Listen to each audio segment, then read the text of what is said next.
بسم اللہ الرحمن الرحیم الحمد للہ رب العالمین والصلاة والسلام علی سید المرسلین وعلی آلہ وصحبہ اجمعین۔ آج ہم 40 نوویہ جو کہ 40 احادیث ہیں، اس میں سے آج ہم 27ویں حدیث پڑھ رہے ہیں، جسے فرماتے ہیں عن النواس بن سمعان رضی اللہ تعالی عنہما عن النبی صلی اللہ علیہ وسلم انہ قال البر حسن الخلق والإثم ما حاك في نفسك وكرهت أن يطلع عليه الناس۔ اور دوسری روایت بھی لائے ہیں اس میں عن وابصة بن معبد رضی اللہ عنہ قال أتيت رسول الله صلی اللہ علیہ وسلم فقال جئت تسأل عن البر والإثم قلت نعم قال استفت قلبك البر ما اطمأنت إليه النفس واطمأن إليه القلب والإثم ما حاك في النفس وتردد في الصدر وإن أفتاك الناس وأفتوك۔ تو یہاں پر ان حدیث میں جو بات بیان کی گئی ہے وہ نیکی اور بدی کی پہچان کے حوالے سے۔ تو پہلی حدیث میں نواس بن سمعان رضی اللہ تعالیٰ فرماتے ہیں کہ نبی کریم صلی اللہ علیہ وسلم نے فرمایا ہے البر حسن الخلق، کہ نیکی بہترین اخلاق میں سے ہے، اور گناہ وہ ہے جس کو تمہارے دل میں کوئی اس کی کھٹک محسوس ہو اور تم نہیں چاہو گے کہ لوگ اس کے اوپر مطلع ہوں، لوگوں کو پتہ چلے کہ تم نے کیا گناہ کیا ہے۔ اور دوسری حدیث میں وابصہ ابن معبد رضی اللہ تعالیٰ عنہ فرماتے ہیں کہ میں رسول اللہ صلی اللہ علیہ وسلم کے پاس آیا تو آپ نے فرمایا کہ کیا تم نیکی اور گناہ کے بارے میں پوچھنے آئے ہو؟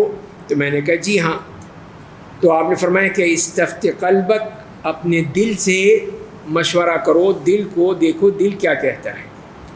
اور نیکی وہ ہے جس میں انسان کے کو سکون محسوس میں ہو، اطمینان محسوس ہو اور دل میں اس میں مطمئن ہو جائے۔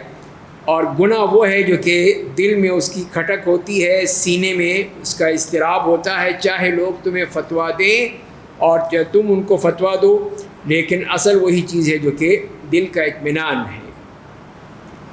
آئیے ان حدیث کو سمجھنے کی کوشش کرتے ہیں۔ پہلی بات تو ہے کہ البر، وہی البر سے مراد وہی ہے جسے قرآن کریم میں ذکر فرمایا ہے کہ وَتَعَاوَنُوا عَلَى الْبِرِّ وَالتَّقْوَى وَلَا تَعَاوَنُوا عَلَى الْإِثْمِ وَالْعُدْوَانِ، کہ نیکی اور تقوی کے معاملات میں تعاون کرو، آپس میں ایک دوسرے کا ہاتھ بٹاؤ، اور جو گناہ اور زیادتی کے معاملات ہیں ان میں تعاون مت کرو۔ تو حسن الخلق جو فرمائیں کہ ایک تو وہ ہے حسن الخلق اللہ کے ساتھ، اور ایک ہے حسن الخلق لوگوں کے ساتھ۔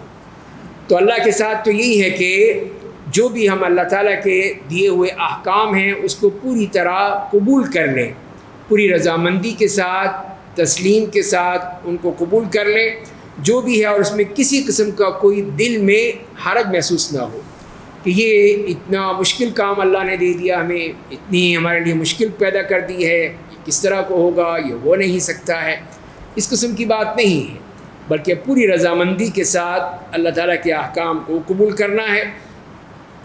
اور پھر یہی ہے کہ جو بھی اللہ تعالیٰ کے احکام ہیں اس میں ہر طرح کی باتیں آتی ہیں اللہ تعالیٰ کی طرف سے، انسان کے جو مقدر ہوتا ہے اس کے مال میں ہے، اس کی جان میں ہے، اس کے گھر والوں میں ہے اور دوسرے معاملات میں ہے۔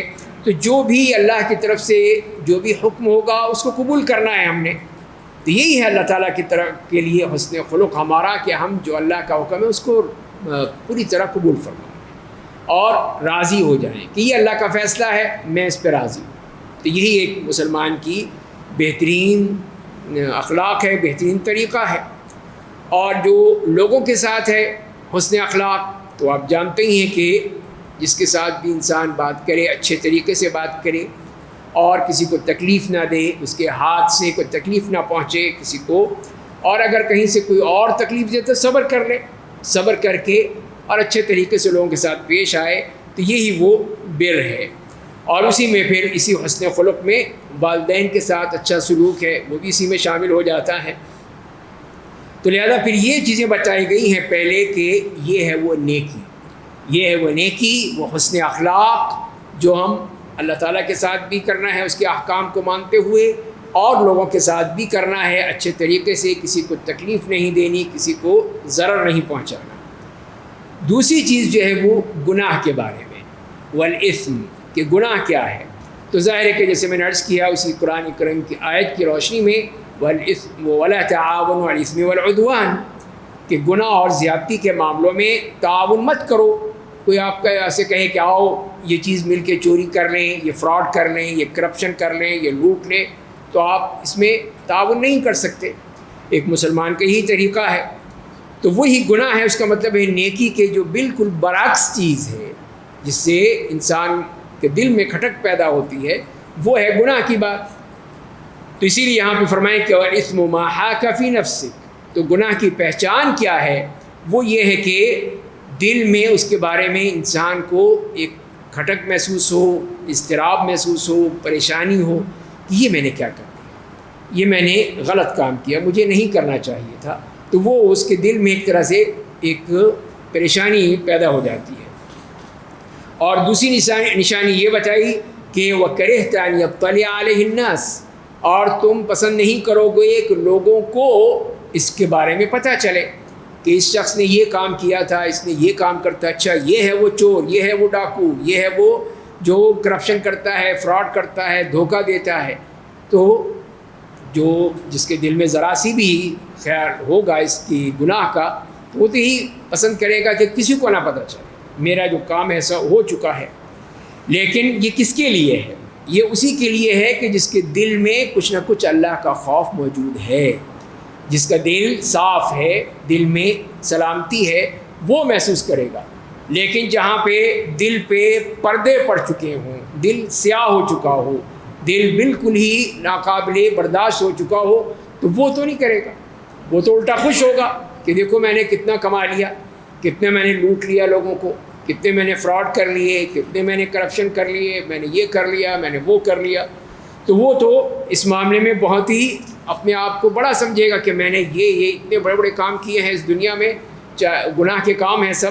تو اس میں پھر وہ پوری طرح وہ اپنے آپ کو فخر محسوس کرتا ہے لوگوں کے سامنے بھی.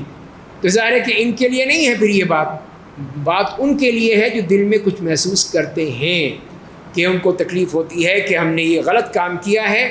تو پھر ان کے دل میں اس قسم کے تردد پیدا ہوتا ہے کہ میں نے یہ غلط کام کیا ہے، مجھے نہیں کرنا چاہیے تھا، بلکہ اپنے آپ کو بچانا چاہیے تھا. تو یہاں پہ اس حدیث سے جو بات معلوم ہوئی ہے وہ ہم سمجھنے کی اور کوشش کرتے ہیں. پہلی بات تو یہ ہے کہ نبی کریم صلی اللہ علیہ وسلم کو اللہ تعالیٰ نے جوامع الکلم عطا فرمائے تھے، یعنی جامع کلمات، یعنی کہ بات مختصر لیکن معنی اس میں بے پناہ سمندر ہوتا ہے، لیکن بات ذرا سی مختصر ہوتی ہے. جیسے یہاں البر حسن الخلق، بس 2 جملے ہیں وہ آپ نے فرما دیے ہیں. تو لہذا یہ ہے اس معاملے میں کہ جب بھی تم حسن خلق ہو، اچھے اخلاق سے پیش آؤ گے، یہی نیکی ہے. یہی نیکی ہے کہ تم حسن اخلاق سے ہو، کسی سے ملتے ہو تو اچھے طریقے سے ملو، مسکرا کے ملو، اچھی بات کرو اور کسی کو تکلیف پہنچانے کی بات نہ کرو. تو لہذا پھر یہ ہے کہ کیا یہ نیکی جو ہے، اگر کوئی شخص کسی پر غصہ ہوتا ہے لیکن اللہ کے لیے ہے تو اس بارے میں کیا ہوگا؟ تو یہ منافی نہیں ہے، اس کی حسن اخلاق کے منافی نہیں ہے. لیکن مراد یہ ہے کہ جیسے کہ نبی کریم صلی اللہ علیہ وسلم اپنی ذات کے لیے کسی سے انتقام نہیں لیتے تھے. کبھی بھی آپ کو کسی نے تکلیف دی آپ کی ذاتی طور پر، ذاتی حیثیت میں، تو آپ نے کبھی انتقام نہیں لیا. لیکن جہاں اللہ کے احکام کی بات آ جاتی تھی وہاں آپ ناراض ہوتے تھے، غصہ ہوتے تھے، اور اگر وہ مجرم ہے تو اس کو سزا دیتے تھے. تو یہ اللہ کے لیے تھا. تو اللہ کے لیے اگر کوئی غصہ آ جاتا ہے کسی بات پہ تو وہ پھر اس میں وہ حسن اخلاق کے منافی نہیں ہے، وہ تو اللہ کے لیے ہے. دوسری بات یہی ہے کہ مومن وہی ہے جس کا دل صاف ہے، دل میں کسی قسم کی کوئی بھی ایسی بری باتیں نہیں ہیں، اس قسم کے گناہوں کا یا جرائم کا اس کے اندر ارتکاب کی کوئی خواہش نہیں ہوتی، بلکہ دل صاف ہوتا ہے اس کا. تو اسی لیے فرمائیں کہ وہ اگر جب گناہ کرتا ہے تو وہ پریشان ہو جاتا ہے کہ یہ میں نے کیا کرنا، وہ پھر برداشت نہیں کر پاتا، کوشش کرتا ہے کہ کسی طرح میرا یہ گناہ صاف ہو جائے، گناہوں سے پاک ہو جاؤں. جیسے کہ وہ حدیث ہم پڑھتے ہی ہیں کہ وہ شخص جس نے 99 بندے قتل کر دیے لیکن اس کے دل میں یہ کسک موجود تھی کہ یہ مجھ سے غلط ہوا، توبہ کی تلاش تھی اس کو. پھر اس نے ایک اور بندے سے پوچھا تو اس نے کہا کہ نہیں، اتنے بڑے تم پاپی ہو، اتنے بڑے قاتل ہو، 99 قتل کر چکے ہو، تو تمہارے لیے توبہ؟ نہیں، کوئی توبہ نہیں تیرے لیے۔ اس نے کہا اچھا بھائی میں سینچری پوری کر دیتا ہوں، پھر اس کو بھی مار دیا تو 100 ہو گئے۔ اب بھی وہ پھر بھی اس کے دل میں کسک موجود ہے، اور یہ ہے کہ میرے لیے توبہ ہے یا نہیں ہے۔ تو ایک اللہ کے نیک بندے کے پاس گیا، اس سے پوچھا، اس نے کہا اس میں کیا کوئی مسئلہ نہیں ہے تمہارے لیے، تم توبہ کرو، استغفار کرو، اللہ تعالیٰ معاف کرنے والا ہے، معاف کر دے گا۔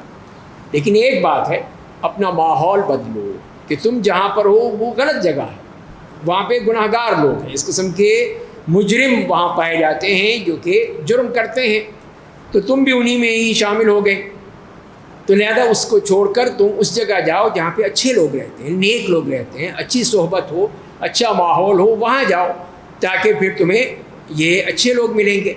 اسی لیے پھر انہوں نے ان کو یہ ترغیب دی اس شخص کو کہ جاؤ تم ادھر چلے جاؤ۔ تو اللہ تعالیٰ نے پھر اس کا امتحان بھی ہمیں دکھا دیا، اس کا امتحان بھی دکھا دیا کہ وہاں پہ راستے میں ہی اس کی موت کا وقت آ گیا۔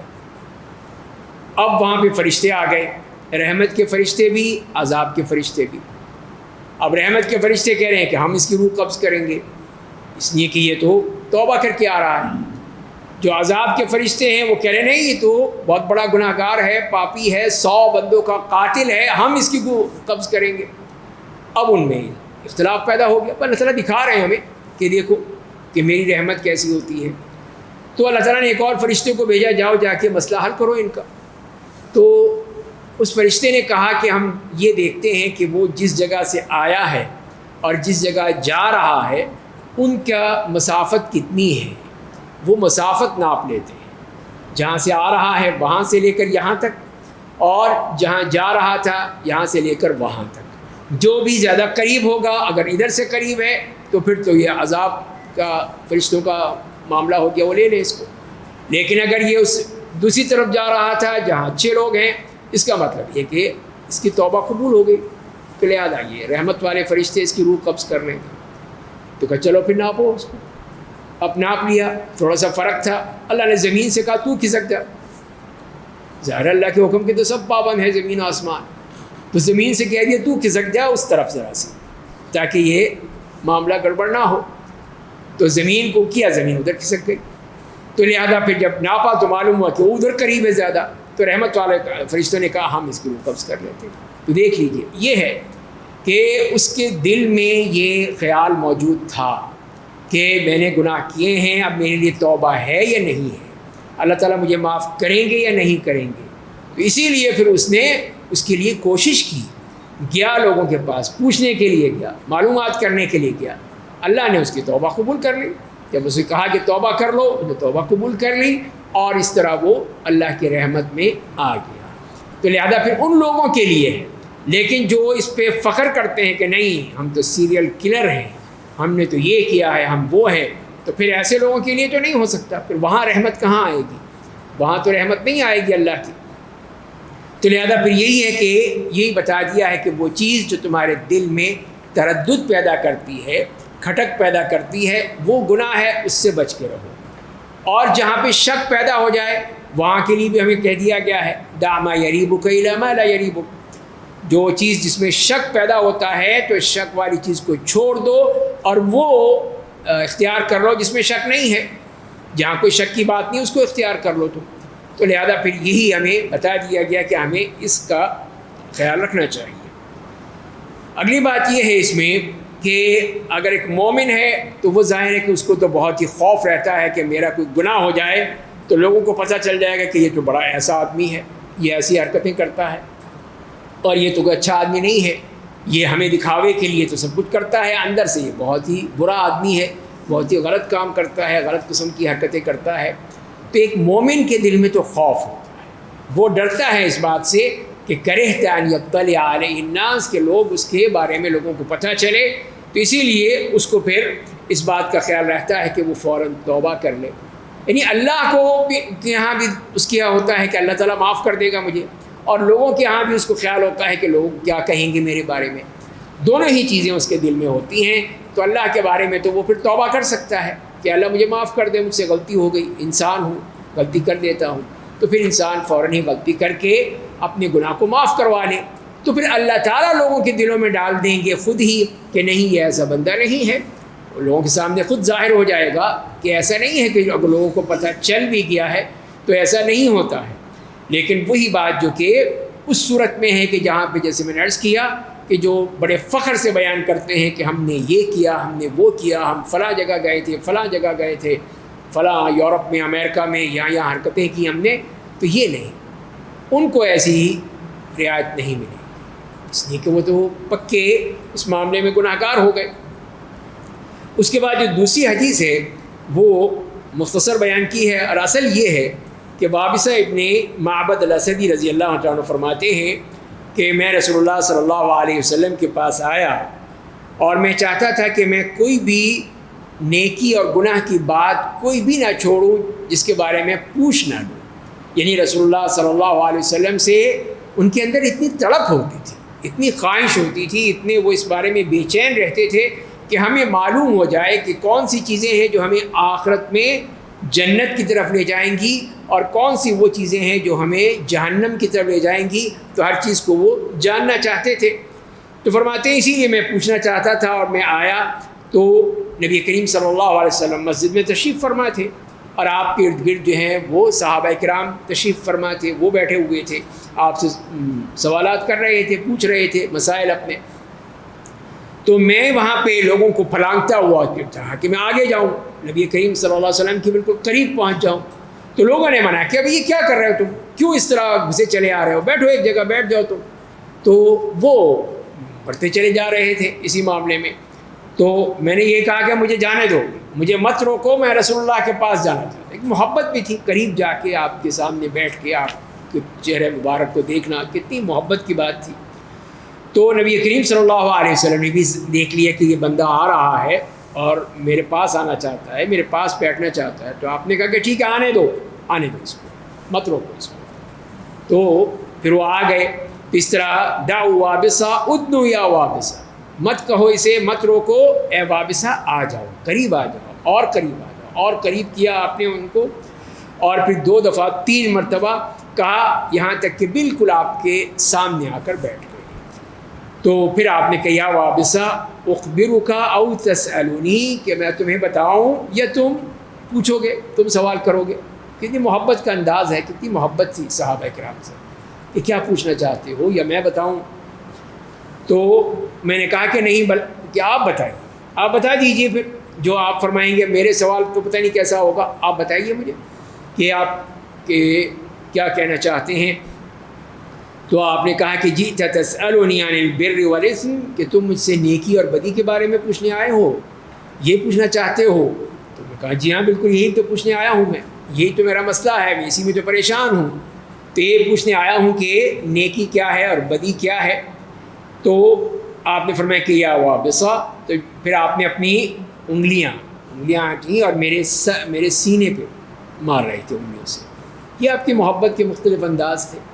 تو آپ نے اپنی انگلیوں سے ہی ان کے سینے پر اس طرح ہاتھ مارا، اور پھر کہا کہ اے وابصہ استفت قلبک، اپنے دل سے پوچھو، دل کیا کہتا ہے، دل اچھا کہتا ہے اس کو یا برا کہتا ہے؟ دل بھی ایک مفتی ہے، وہ بھی آپ کو فتویٰ دیتا ہے کہ یہ کام جو آپ کر رہے ہیں بہت اچھا کام ہوگا یا برا کام ہوگا۔ واستفت نفسک، اور اپنے آپ سے پوچھو، 3 مرتبہ آپ نے فرمایا، اور اس کے بعد فرمائیں کہ البر مطمئنت الیہ النفس، اور نیکی وہ ہے جس میں انسان کے دل کو اطمینان حاصل ہوتا ہے، اس کے دل کو اطمینان، اس کے ہر طرح سے وہ مطمئن ہو جاتا ہے۔ اور گناہ وہ ہے جو کہ انسان کے نفس میں اس کے بارے میں تردد پیدا ہوتا ہے اور اس کے سینے میں کھٹک پیدا ہوتی ہے، چاہے لوگ اس کو فتویٰ دیں یا وہ ان کو بتائے، لیکن اس کے دل میں یہ چیز رہتی ہے۔ تو پہلی بات تو یہ ہے جملہ جو آپ نے فرمایا کہ میں تمہیں بتاؤں یا تم مجھے پوچھو گے، سوال کرو گے، تو یہ جملہ خبریہ ہے، اس کا مطلب یہی ہے کہ تم، جیسے کہ قرآن کریم میں بھی آیا ہے کہ ام اتخذوا آلہۃ من الارض ہم ینشرون، کہ کیا انہوں نے زمین میں خدا بنا لیے ہیں۔ ہم ینشرون سے مراد کیا ہے کہ کیا وہ ان کو بنائیں گے، اپنے خدا بنا رہے ہیں؟ تو یہاں پہ بھی سوالیہ انداز ہو جاتا ہے تو وہی سوالی انداز تھا جس طرح آپ نے پوچھا. تو لہذا پھر یہ چیزیں جو ہے آپ نے کیسے پہچان لیا؟ تو ایک یہ ہے کہ بعض لوگ اس بارے میں بہت ہی خاص مسائل میں پوچھنے کے عادی ہوتے ہیں کہ وہ اس مسائل کو پوچھ رہے ہیں. جیسے آپ صلی اللہ علیہ وسلم جانتے تھے، صحابہ کرام کی ہر صحابی کی نفسیات کو پہچانتے تھے، وہ کیا کہنا چاہتا ہے، کیا پوچھنا چاہتا ہے، کیا اس کے مسائل ہیں، تو آپ اس کے مطابق اس کو جواب دیتے تھے. تو لہذا ان کے بارے میں یہی آپ نے سمجھا کہ آپ کی فراست ہے یا اللہ کی طرف سے بتا دیا گیا یہ پوچھنے آئے ہیں. تو اسی لیے پھر آپ نے ان کو بتایا کہ ٹھیک ہے، اس میں تمہیں چاہیے کہ استفتی قلبک، اپنے دل سے پوچھو، اپنے آپ سے پوچھو، تو اس سے پتہ چل جائے گا کہ تم بات صحیح کر رہے ہو یا غلط کر رہے ہو، وہاں سے تمہیں پتہ چلے گا. اور پھر اسی لیے فرمائیں کہ البر مطمئنت الیہ النفس، اور نیکی ہے ہی وہ چیز کہ جس کے دل میں اطمینان پیدا ہوتا ہے، آدمی مطمئن ہو جاتا ہے کہ جو بھی میں کام کر رہا ہوں صحیح کر رہا ہوں، غلط نہیں کر رہا ہوں.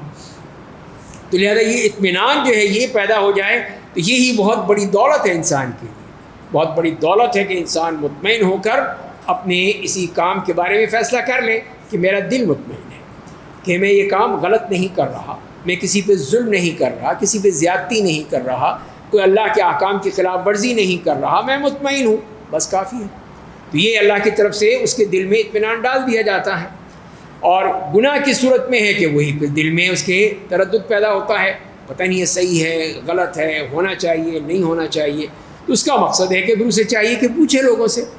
اپنے دل کو مطمئن نہیں کر پا رہا ہے تو چاہے پھر جو علماء ہیں ان کے پاس جائے، جو اس چیز کو جانتے ہیں ان کے پاس جائے اور ان سے پوچھے. تو اس طرح پھر وہ اس کی وضاحت ہو جائے گی، دل کو اطمینان پہنچ جائے گا. تو لہذا پھر یہیں پر دیکھتے ہیں اس حدیث میں بھی کہ نبی کریم کا حسن اخلاق نظر آتا ہے. جیسے میں نے عرض کیا کہ کس طرح آپ نے صحابی کو پہچان لیا کہ یہ کس لیے پوچھنے آیا ہے، کیا پوچھنا چاہتا ہے، اور اسی لیے آپ نے کہا کہ میں بتاؤں جو تم پوچھو گے.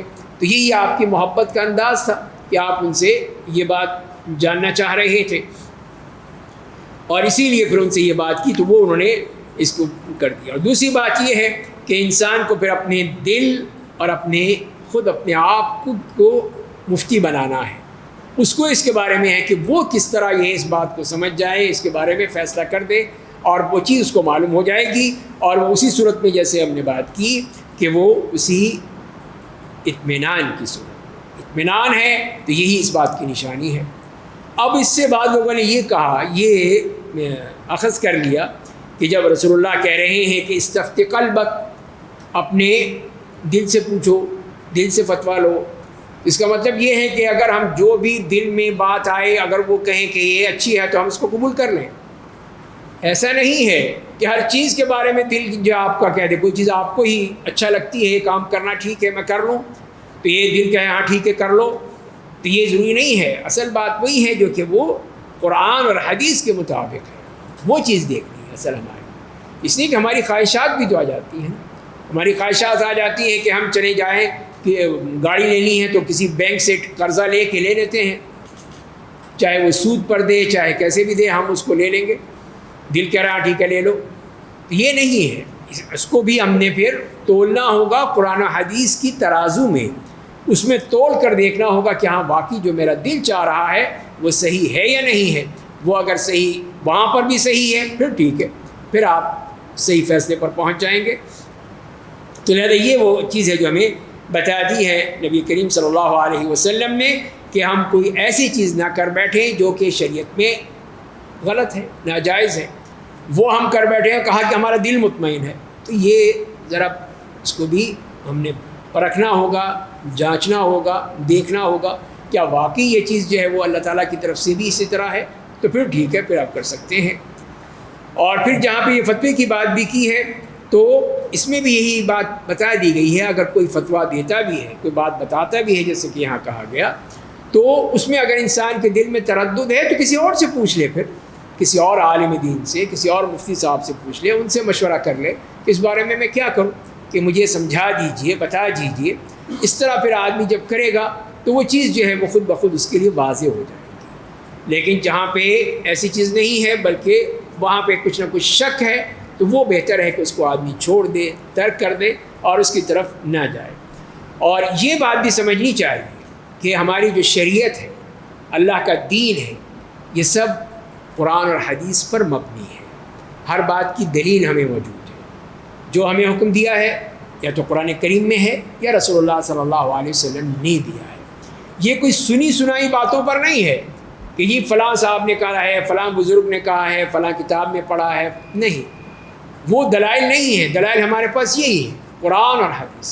یہی تو وہ سورسز ہیں ہماری شریعت کے کہ اس کے ذریعے سے ہم اپنی وہ شریعت حاصل کرتے ہیں ان دلائل کی روشنی میں. اگر آپ سے کوئی آپ پوچھتے ہیں کسی سے تو آپ پوچھ لیجیے ان سے، بھئی آپ قرآن میں بتا دیجیے، حدیث میں بتا دیجیے، صحابہ کا عمل ہے یا کوئی چیزیں بتائیے مجھے، میرا دل مطمئن ہو جائے گا. تو لہذا پھر یہ ہر چیز جو ہے ہماری دلیل کے مطابق ہے. تو یہ پہلی بات یہی سمجھنے کی ہے کہ اس میں کسی سنی سنائی بات پر ہم یقین نہیں کر سکتے جب تک کہ ہمیں اللہ کی طرف سے، اللہ کے رسول صلی اللہ علیہ وسلم کی طرف سے کوئی بات ملے. اور دوسری بات یہ ہے کہ اکثر لوگ یہ کہتے ہیں اس میں کیا حرج ہے، کہ یہ کر لیا تو کیا حرج ہوا، کیا کر لیا. یہ بھی بات بھی غلط ہے. یہ ہماری مرضی پہ تو نہیں شامل کہ ہماری مرضی، ہمارا دل چاہ رہا ہے تو ہم یہ کر لیں. نہیں، وہی چیز ہے جو کہ اللہ نے کہی، اللہ کے رسول نے کہی ہے، وہ ہے. حرج کی بات نہیں ہے کہ ہم اپنی طرف سے شامل کر لیں، ہم اپنی طرف سے اضافہ کر لیں کہ نہیں ہم اتنی نمازیں پڑھیں گے اور یہ کریں گے، اتنے نوافل پڑھیں گے، اتنے سنتیں پڑھیں گے. نہیں، جو حدیث میں آیا ہے وہ ہم کریں گے. تو لہذا ہمیں یہ بھی اجازت نہیں دی گئی کہ ہم اپنی مرضی کریں یا یہ کہیں کہ اس میں کیا حرج ہے، یہ کوئی بری بات ہے. نہیں، جو بات ہے وہ اللہ اس کے رسول کے حکم کے مطابق ہے. اللہ تعالی ہمیں عمل کرنے کی توفیق عطا فرمائے. وآخر دعوانا الحمد للہ.